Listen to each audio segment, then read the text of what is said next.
King Charles just made the most unexpected royal move of the decade. It wasn't planned.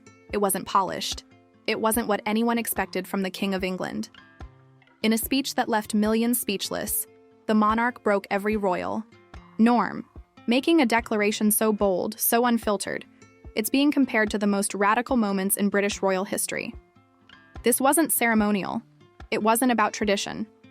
This was about truth and transformation. Because with just a few words, Charles didn't just shake the monarchy. He shook the entire nation.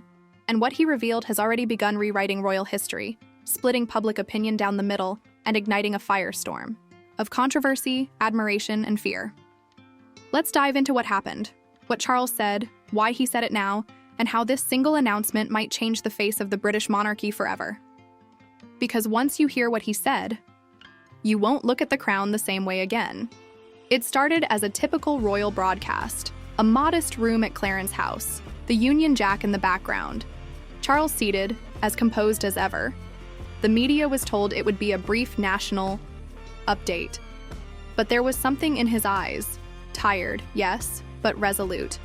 No pomp, no crown, no scepter, just the king, looking into the camera and within seconds, breaking tradition. He began not with national policy or ceremonial pleasantries, but with personal reflection, the loss of his mother, the shifting role of the monarchy, and the weight of a world that no longer worships the crown. It questions it. Then, with a calm voice, he dropped the first revelation. The monarchy as we know it is being dismantled. Charles didn't use the word abolish. He used the word transform. And the first step in that transformation? Downsizing. Effective immediately, the royal family would begin a process to drastically reduce its public-facing roles. No more bloated ceremonies. No more taxpayer-funded appearances for distant cousins with no constitutional significance. The royal household would be slashed to the bare core. Just the king, the queen, the direct heir, and their immediate families. Every other title.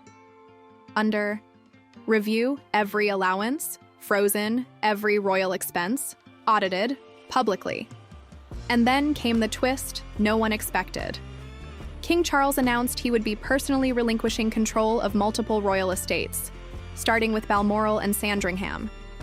These wouldn't be transferred to William. They'd be turned over to national trust programs, converted into public resources, museums, environmental research centers, social housing projects. Charles said plainly, "The land must serve the people."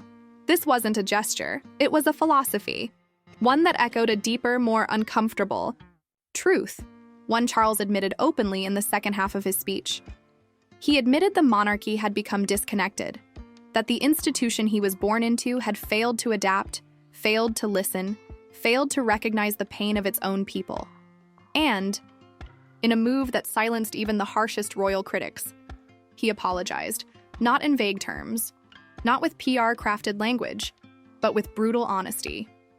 "I have heard you," he said. "I have read your criticism. I have seen the anger, and you are right to feel let down."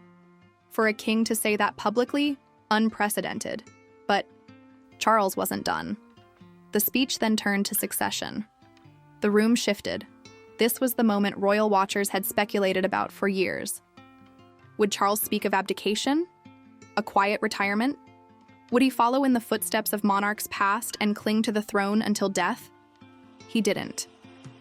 He shocked the world by proposing something entirely new. A dual monarchy. A system in which the crown would be shared, not in name, but in duty. Effective this year, Prince William would take over several core roles traditionally reserved for the reigning monarch: international diplomacy, Commonwealth affairs, domestic outreach.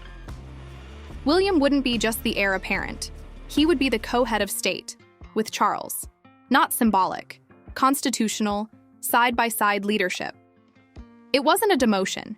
It wasn't a transfer of power. It was a new model. One, born out of necessity, because Charles made something else very clear. The institution was no longer sustainable, not in its old form, not in its old voice. He said, "The world is younger, faster, and more connected than ever before. The monarchy must reflect that, or be left behind. He even referenced the recent rise in Republican sentiment. The growing number of Britons who say openly that the monarchy feels outdated, and rather than defend it, he agreed with them. But rather than abolish the system, he would rebuild it from the inside out. Backlash was immediate. Royal traditionalists were furious. Some senior members of the aristocracy reportedly walked out of private meetings the same day. MPs demanded emergency briefings. Social media descended into chaos. Some praised the move as heroic. Others called it dangerous. But through it all, Charles stayed silent. The announcement was his message. Nothing more. 3 days later, Buckingham Palace confirmed that formal legislation was being drafted. And here's where things got even stranger, that legislation. It would not only codify the dual monarchy, but would also strip dozens of royal titles from non-working royals. Princesses, dukes, baronesses, gone. No more royal privileges without constitutional responsibility. No more photo ops at the expense of the people. The monarchy would become a working institution, one accountable to the public, and perhaps even more shockingly, open to public review. Once a year, a citizen-elected council would evaluate the monarchy's budget, transparency, and performance. If the monarchy failed to meet the standards, the funding could be reduced, public duties reassigned. Even ceremonial roles eliminated. For the first time in modern history, the monarchy would be democratized, at least, in part. And then, King Charles did something no royal has ever done. He opened the floor to the people, a national survey. Online, open, anonymous. 3 questions. Should the monarchy continue? What should it look like, and how should it serve you? 1,000 years of royal history, suddenly open for public redesign? Critics say this is chaos, that Charles is unraveling the very institution he swore to protect. But supporters argue, this is the most honest, progressive, and courageous act ever made by a British monarch. They say Charles isn't destroying the crown. He's finally giving it meaning. Real meaning. As of now, nearly 15 million people have responded to the survey.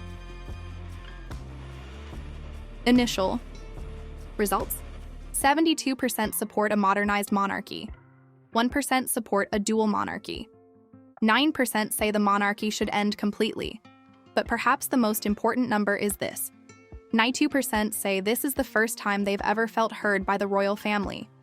That statistic says everything. Inside the palace, sources say Charles has been meeting daily with historians, reformists, economists, and even anti-monarchist leaders, not to defend the crown, to understand how to reform it. This isn't cosmetic, this is constitutional surgery, and the surgeon is the king himself. As the days pass, more details are emerging. Prince William is reportedly preparing for a radical shift in his own duties, planning new digital platforms for civic engagement, youth leadership summits, and even a mobile People's Council that will tour the UK year-round. Charles, meanwhile, is pulling back from international travel entirely, focusing instead on home, on healing, on listening, and on preparing what might be the biggest twist yet. Because behind closed doors, one more card is being considered, and if it's played, it will change the monarchy forever. Sources suggest that King Charles is weighing the possibility of replacing the coronation oath. You heard that right. The sacred promise every monarch has made for centuries, an oath rooted in divine rule. And Christian authority may be rewritten, not to erase its tradition, but to reflect its evolution. The proposed change? A new oath. To the people, not just to God. To service, not just to reign. To unity, not just to empire. If that change is approved, it would signal the end of the old monarchy and the birth of something completely new.